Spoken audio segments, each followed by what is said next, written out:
Welcome, everybody. What I want to go over today is something that I find a lot of people overlook when they're going through their plans. A lot of people just accept what comes from the architect, or they'll give some opinions of what they want, but they don't really take the time to think about how will the property be used. And the really hard thing is when you're looking at a set of plans on a piece of paper in 2D, you can't really appreciate kind of the spacing and how much room you need for areas like walkways or around cabinetry. On paper, you look at something and like, oh, this room looks really big or really small. But when you see it in real life, it feels completely different. Now, a lot of this comes with experience.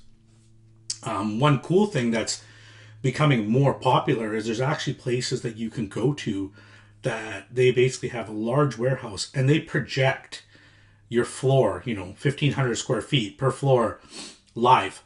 So you're on the floor and you look at the floor and they've actually projected the floor plan. So you can actually walk into the rooms. It's a really cool thing that they're doing.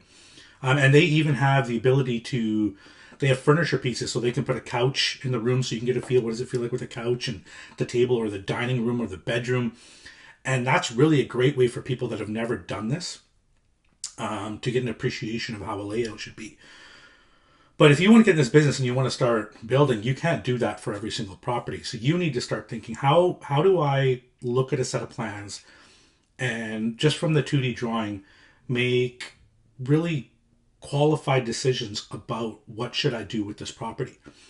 And I've had a couple examples come up this week where one is for a family friend. They're building their first brand new home. They're dealing with a builder and they're getting basically sample plans from them. And they've gone through a few revisions, but what happened actually in the middle of it is the rules changed and they actually were allowed to gain square footage. So they went back to the architect and the architect said, yeah, I'll revise the plans. The issue is that architect just wants to get it done. In most cases, unless you're spending a lot of money, most of these architects, the amount they're getting paid for the amount of time they put into the plans, there isn't a lot of time for them to be sitting there and thinking about what is the best use of the space. How can I make this place nicer? How can I make it flow? What they're trying to do is just kind of check off a bunch of criteria, kitchen, living room, powder room, what's going to resell, and a lot of clients even think like that because they'll talk to the realtors and like, yeah, make sure you have a spice kitchen. Make sure you have this. This feature is really popular these days. The realtors aren't wrong, but that's all dependent on square footage. In reality, I'm sure you've had this where you've walked into somebody's house and it doesn't flow or it doesn't feel right or you don't feel comfortable because the way things are spaced or the sizing of the rooms just feels kind of awkward. And you've probably been sitting there being like, why did they make their kitchen so small? It'd be nice if that was a little bit bigger. Or, their living room is really tight. They don't have enough room for chairs. Or when you're walking between areas, you kind of have to go sideways to get into them. And that comes down to when you're doing the initial plans, allowing for enough space for people to move comfortably. One of the rules of thumb that the smallest kind of hallway area you ever want to have is basically 36 inches. If you have additional square footage, I always like to push that up to 42 to 48. Now, when you get into 8 to 10,000 square foot houses, you might even go a little bit bigger, but I think 48, somewhere between 42, I think is really the best option. Unless the square footage determines it should be bigger, because the last thing you want is to have an area where everything is huge and is basically very grand, and then you're walking down this narrow hallway, right? You want to avoid that too. You've kind of got to match the sizing to the square footage of the home, but at minimum, I would never go less than 36 in any area where a person is walking, okay? So what I want to do is I want to show you guys some real world things that happen. These are two plans that I had to review just this past week where when I was looking at them, I'm like, this doesn't really make sense. There's got to be a way to make this better. So let's just jump right into it. So this is the first set of plans here. So what you've got is you've got the basement plan over here, you've got the upper floor plan, and you've got the main floor plan. Now, these were revised. I've actually already been through these. So let's just talk about it really quick. I'm just going to go through the basement plan first because it's essentially the easiest to go through because there's not a lot of changes on it. So let me go into here. So here you can see the basement. what they wanted to do is they wanted to basically have a rental suite, the possibility to add a future secondary suite, and also they wanted to have their own sort of entertainment space. Now, what they were able to do, we've already revised this one. This didn't really change with the new rules. And what they have is, you can see here, they have a secondary suite with their own private entrance. This can be blocked off, or they can be opened up with this door here if they need to enter that side. But they've got a nice large secondary suite, so they can have a living room over here, good sized kitchen, full size bath, washer dryer, which is huge for a suite. You do want to have a washer dryer in there. And then they've also got a bedroom. Now, originally what we had done is we had actually moved this back a little bit here. Let me just grab a little pen and I can show you. We actually had here. We actually had this come down like this so that we could actually close this off here and have the door be here and another door be here, so that if they wanted to, they could actually rent this as a 2-bedroom suite or a 1-bedroom suite. But if they chose to keep it, they could actually have access to this bedroom if they needed it, or the office. And this way they would also still have the bathroom. So my suggestion to them is, like, if they do this, they can have a 2-bedroom suite, still have access to their media room, have access to a bathroom in the basement, and have their entertaining space. Whereas if they ever decide to change it, because all the rules are changing so fast these days, they could actually close this door off, and have this become a kitchen with a small living room, bathroom, and a bedroom. And that's really what they wanted in the end, is they actually wanted to have 2 1-bedroom suites, possibly. One of them has a parent that's getting older that eventually might move in, so they kind of wanted to have a separate suite for her where she could live, but it would still be separate from the house. And they just do that by blocking off this door here. So this plan works really well. I think it's an effective use of space. Now let's go to the top floor plan here. Now on the top floor, they have 2 kids, but obviously they want to think about resale. So obviously if they could put an extra bedroom in, great.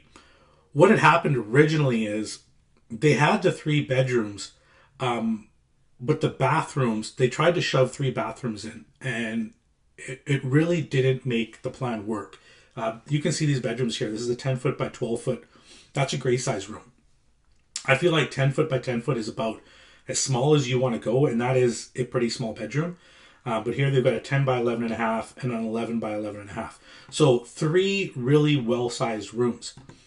The other thing that we did here, which is one of my favorite things to do, is we put a bathroom here. Now it's a little bit larger than your typical standard bedroom, or bathroom, sorry. But we actually have 2 doors here, Jack and Jill. So both people living in each of these rooms can actually use this bathroom from either side. But the other thing that we like to do is, this I actually think will change into a pocket door. But you can actually close this off. So somebody could be, using the toilet or having a shower, whereas the other person can still brush their teeth, get their hair ready, whatever, get ready for the day without interfering with the person that's actually in the shower. So this essentially turns one bathroom into 2 and gives you dual functionality. But with the extra square footage we saved, we were able to add a whole bunch of more room for the bedrooms. So that to me is a huge win. The other thing that was a must for them is they wanted a full-size laundry, which always is huge. Especially for families, you always need a lot of room in the laundry. So they were able to get a nice full-size laundry in here. There's a little bit of wasted space with the hallway here, but it was kind of a necessary evil. Here they're able to have a linen closet. This is something you want to think about. When you're doing these designs, just think about your own life. Where do you put stuff, right? You need places for your towels, for your sheets. People are going to store stuff. They have Christmas decorations. Where that stuff going to go? Also, you have to have a consideration here for your AC and your HRV. Those units, depending on your local codes, may have requirements that they have to be accessible. They can't be anywhere higher than 6 feet. There can be all these different rules. So this way they have somewhere they can put their units accessible. And I'm going to touch on this topic actually a little bit later on in another one of what we did, because we took advantage of the rules to gain this space back. If we continue upwards, master bedroom, great size, 16 feet by 14 feet. That allows you to have a king size bed. You can also have a chair in there, a reading nook or something like that. a large walk-in closet with the door in the middle. You have hanging space on all three sides. That's obviously excellent. Good size ensuite for the master. They've got a small tub. I'm not a huge fan of tubs and masters, but for some reason people still want them. My wife was adamant in our current place that she puts one in, and she's used it one time, which I told her would happen. I much rather make the shower as big as possible, but we were able to a come to basically a way that I got a really large shower, she got her tub, and the bathroom still works. Our bathroom is actually about this size, actually a touch bigger than that. But here you can see a very good use of space for the master. Now, speaking to the master, sometimes I'm seeing in current designs where people are really shrinking down the master. I don't agree with that, because typically the person that is going to be buying the home and paying for the home is going to be living in the master. And the last thing you want them to do is sacrifice. Whereas you can give them their space, and this is what you think about the functionality. Give them their retreat. Okay, I'm not talking about take over the whole main floor and make it as big as possible. It all has to be within reason. But if you look at this floor plan, all of the bedrooms are still a great size. None of the bathrooms are tiny. There's still a full-size laundry, but yet they're able to give a very good size, I would almost say a perfect size master bedroom, walk-in closet, and bathroom. That, when the buyer comes in, is going to be very happy about. Now, let's continue down to the main floor. This is kind of where I had a few issues. So this is what the designer did. This is the entry here, and they created this large lounge space. What are you going to do here? Are you going to have two chairs? This isn't an entry to a hotel, right? This is an entry to your home. All of this space in here is essentially wasted square footage. Okay, the other thing is, when you walk in, you want to kind of have a little bit of a foyer. But what they're going to be doing is looking down an additional hallway with a door and a closet. I don't think aesthetically that's very pleasing when you come to space. I like that the powder is off to the side. That's great. You know, you don't want your powder to be, when somebody opens the door, to be front and central to the area. But I also don't like it pointing into the living space. That way, when somebody comes out, anybody that's over here is looking straight into the powder room. I'm not a huge fan of that. They added a bedroom. I know there's a lot of talk, or people these days want a bedroom on the main floor for a grandparent or somebody older to live with them, that they don't have the accessibility. They don't have to be able to go up and down the stairs. Depending on your square footage, yes, I would add a bedroom. I think it's a great feature, but not if it sacrifices from the usability of the overall of the property. You know, this is also a pretty large bedroom, 10 by 11. If I was going to do this, I would probably shrink this down. Second thing is, look at how much wasted space is right here. Okay, this is going to be basically 3 feet by 3 feet. So that's 36 square feet. The way I look at it, I look at everything as $1,000 a square foot. That's $3,600 of wasted space right there. That can be more usable. I look over here, and this is a 10 foot by, 10 foot essentially lounge space. That to me is $100,000 of wasted space.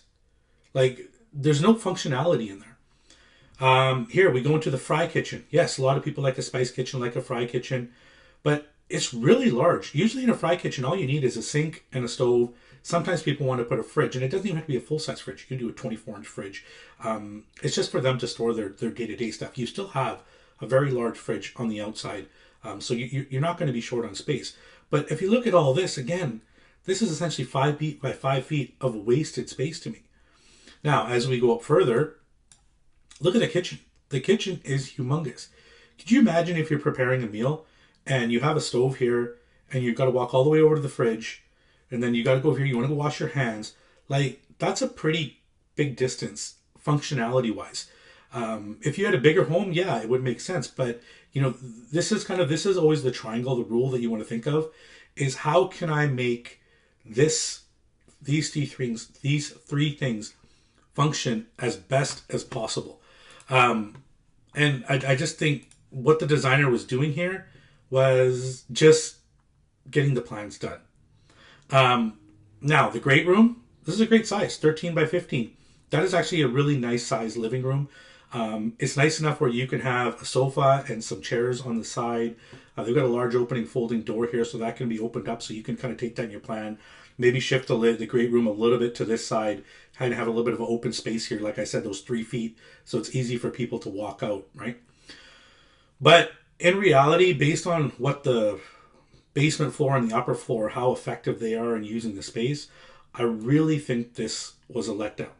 Okay, so now let me see if I can jump to the next page here. So here's another design that, oh, is this going to let me go down? Here we go. So here's another design. They basically gave them two options. The upper floor and the basement are the same on this one. So in this one, what would I say? Is this, they've added what they've done here is the designer was pretty lazy. They've shrank the foyer here, which I think is nicer. This is a more effective use of space. The hallways are a good size.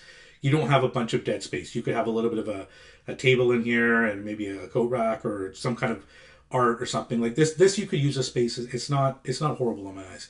I still don't like the way this is here. You got a door opening up into a closet. You know, if you're going to be coming out of the garage, you got to walk through here, walk like this, go all the way. And this is just kind of a dead space for a door. The powder room, the bathroom, the bedroom's all the same. But all the designer did is they didn't think to fix any of this over here. All they did is shift the stairs over, added a bar. Why you would want a sink in your living room, I have no idea. Now you've got a 13-foot by 20-foot living room. That's huge. So that means you're going to have a dead space over here. The only thing I can think of is, and I didn't mention this on the first plan, is there was no dining room. If you remember on the first one, they don't have any dining area here. Where do you sit down to eat? There's not a single space for a table. Like, you'd have to shove one in here. And that's what I think their goal was here was, you know, maybe you can put in a dining table right here. Yes, it's functional, but you're still wasting a lot of space over here. And a lot of space within here, within the bedroom. So I talked, our friends, and I asked them, what do you guys need? And one of the things that came up was one of them's a teacher. She needs space to do her marking at home. They need an area for the kids to do homework.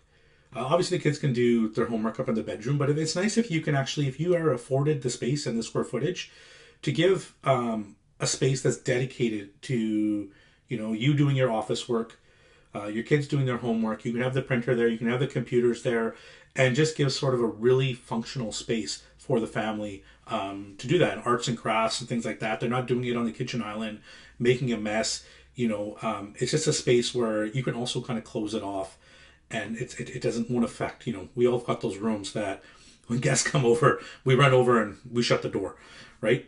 So I just really felt that they were being let down by these plans. So let me show you kind of what we came up with.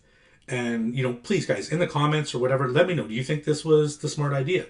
So this is really rough. I just did this within preview. Like, I just drew these lines just as a way to rethink the plans. So the first thing I wanted to do was really fix this entry. I didn't like the way that it was set up. So what we did is we gave them a good sized foyer. You can open this door. You can have a few people standing here. You can greet your guests. They can walk in and you have enough space to greet them properly.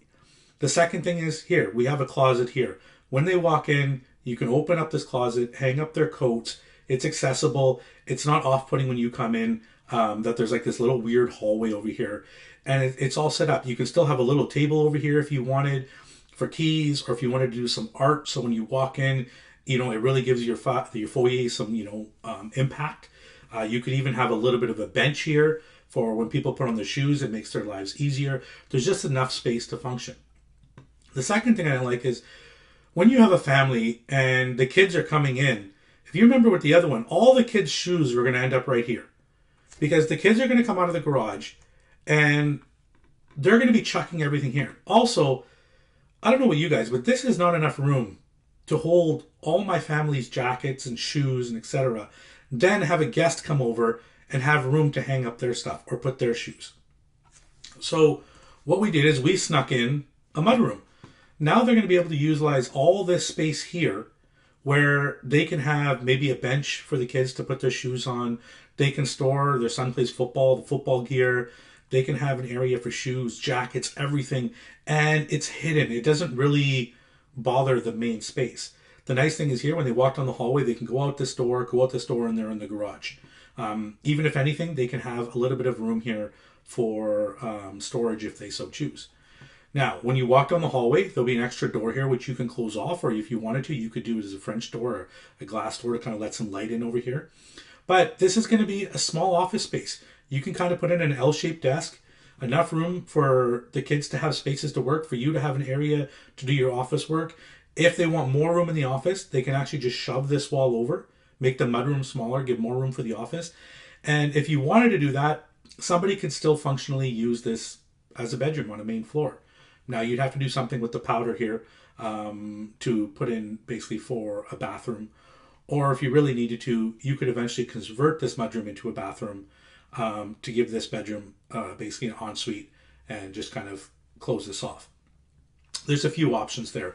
But I think for this size of plan and this size of home, anyone going in to buy this is going to much prefer this option than just having a bedroom for the off chance that they need something for a parental suite. Now, I've moved the powder room over here. The door opens this way, so when somebody's coming out of the powder room, everybody's not staring at them. Good sized powder room. I might even shrink this a little bit. This is 6x5. Like I said, guys, this was rough. I redid this plan in probably 10 minutes. All right. Then what I did is I also shrank the fry kitchen or the spice kitchen.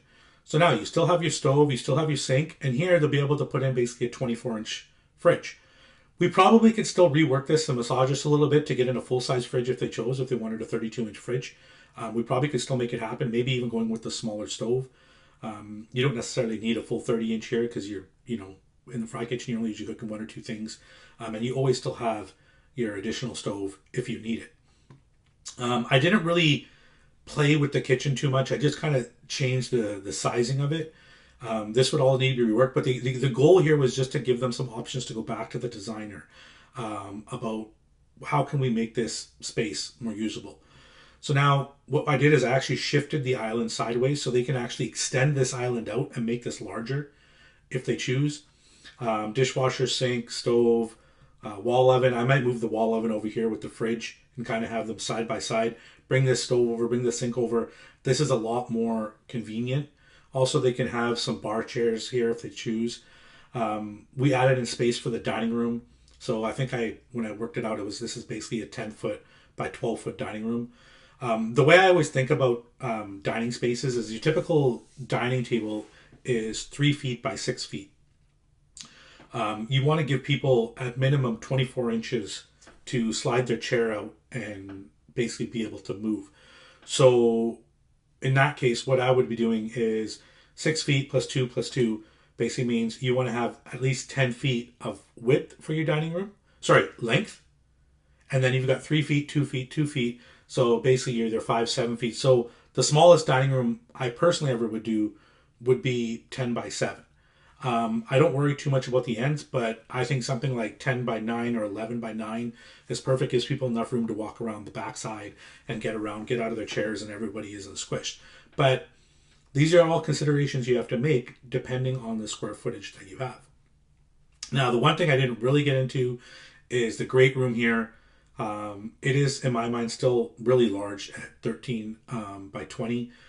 You can shift it a bit to this side, have sort of the TV side here, leave this a little bit more open, maybe give yourself 4 feet so when this folding door is open and they go to access the patio, there's a lot more usable space for people to kind of walk in and interact.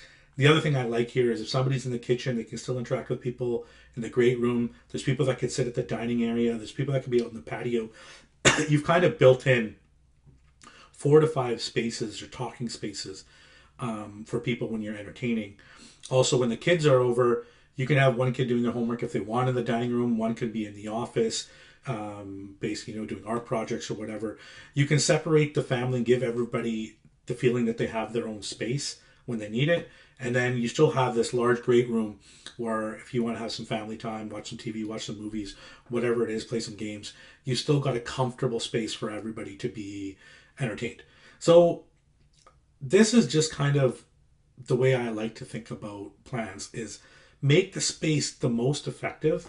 Don't always worry about checking off every single box for resale, because all that's going to do is give you a plan that isn't really functional. And I think when you go to the resale, you're going to lose out.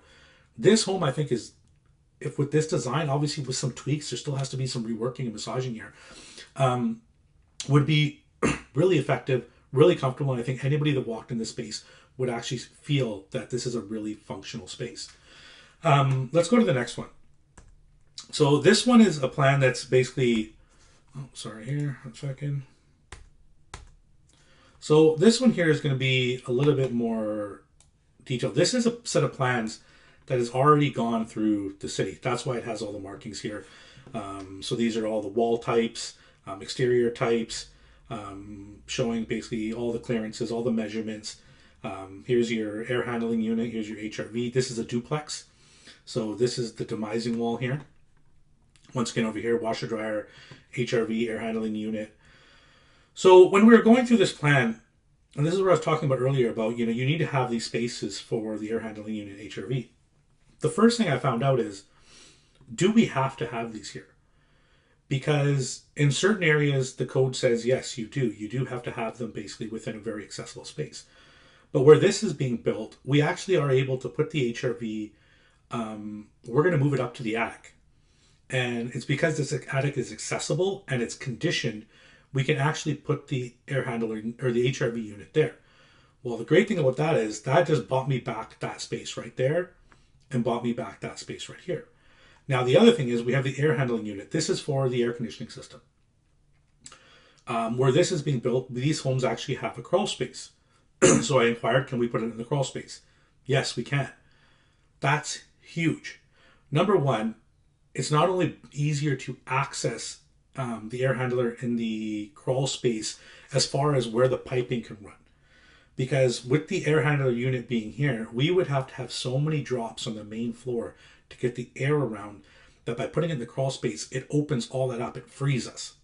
Now, I just gained this space back here and this space back here. So what did that do for me? Well, if you look at this bedroom, and I talked about, kind of the size of rooms, this room here is essentially just under 10 feet by just under 10 feet. This is a small room. I thought that would be an issue for resale because this here is actually the closet. This is a large built-in closet. So what we were able to do is, and I'll kind of show you guys here, is, oops, sorry, I didn't want to do that. My mistake, wrong button. I'm going to do this with you guys live, kind of the way I do stuff. So I'm going to go into my little toolbox here, and you guys can't see this, but I'm actually meshing. Maybe I can, let me see if I can kind of show you guys. There you go. So I'll show you what I'm doing. So I'm just going, I just use, this is on Mac, it's built in. I'm just going to go in here and I'm going to create a box. Okay, so I just got a little white box. You can see it shows up here. And what we did is we eliminated this. Okay. Next thing we did is, and none of this changes with code or anything, I decided that we're going to take this wall here and we're going to close this off. Then what we did, oops, I changed that to blue. Sorry guys, I'm doing this live with you, so you're going to have to kind of bear with me. Now, the next thing I wanted to do was open this up.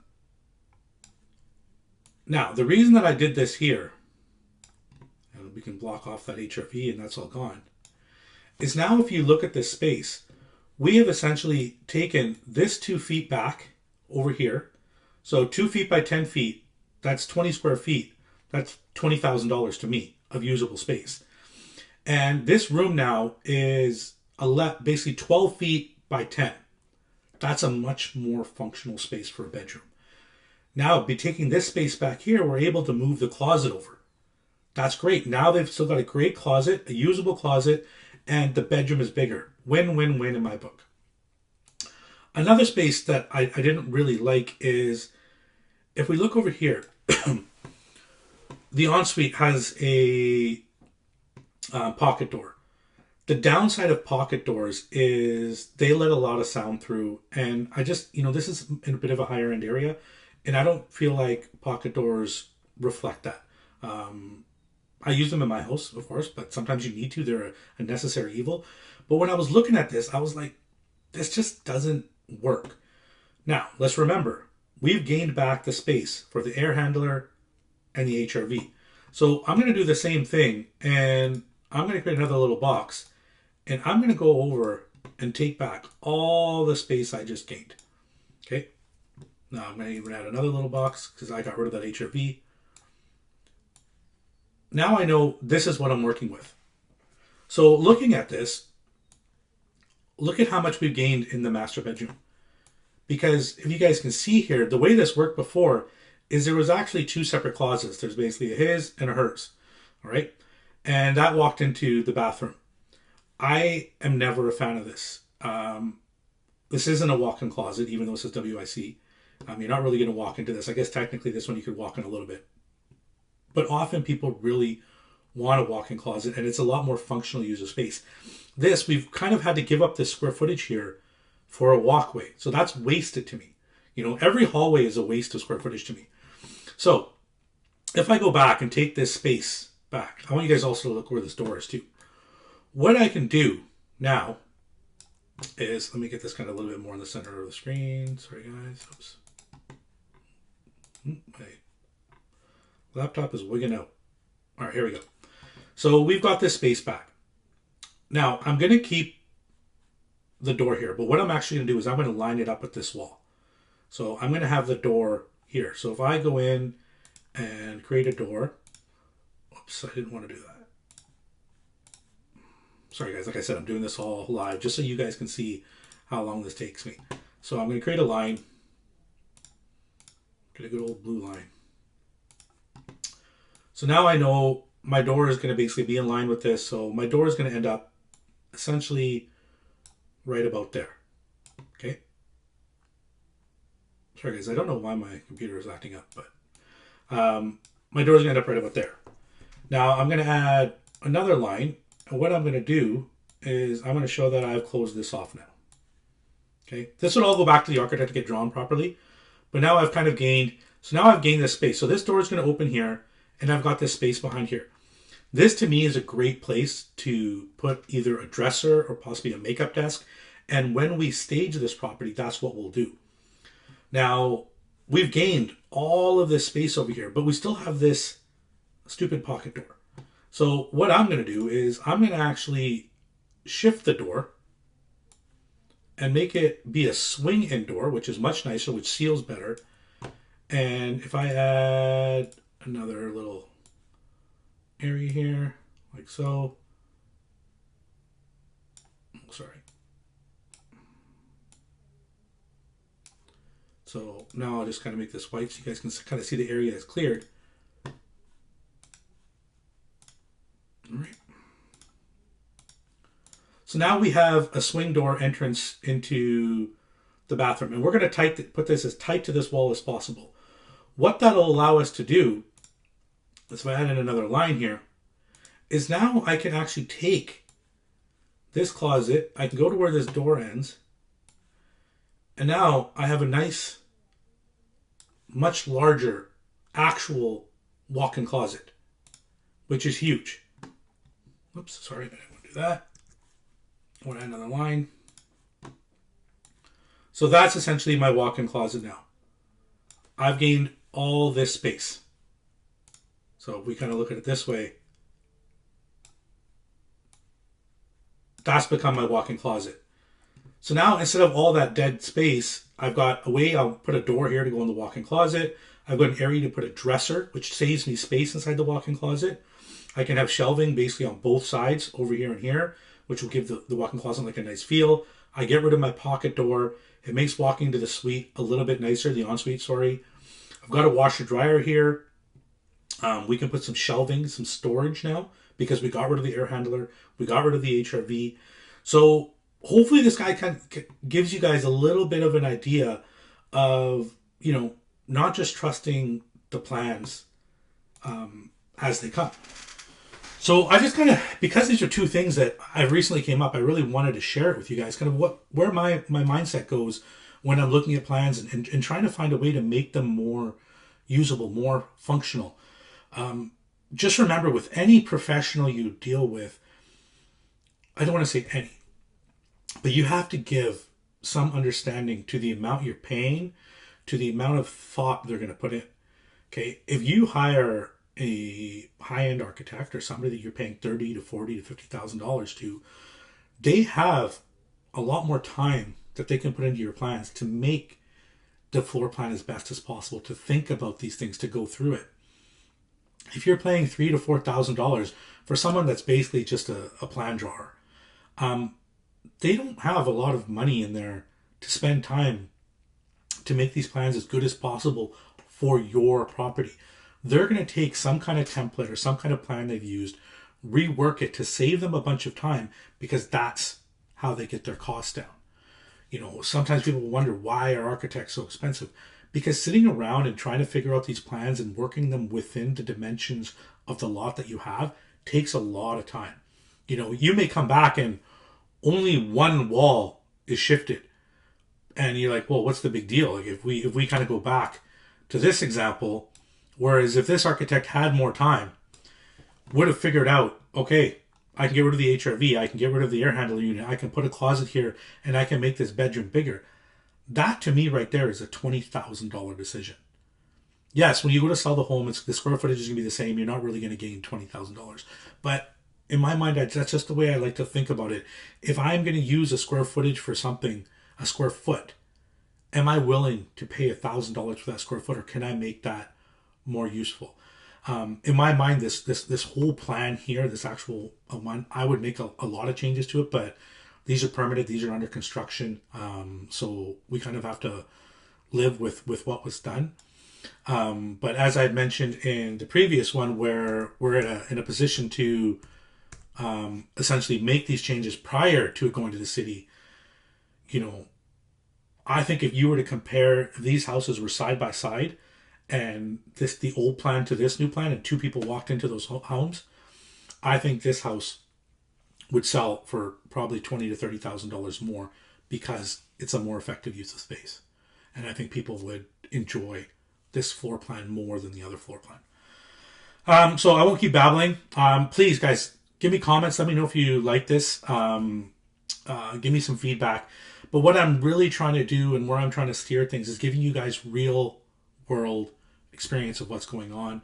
I'm actually going to be starting something where you guys can follow an entire build from start to end.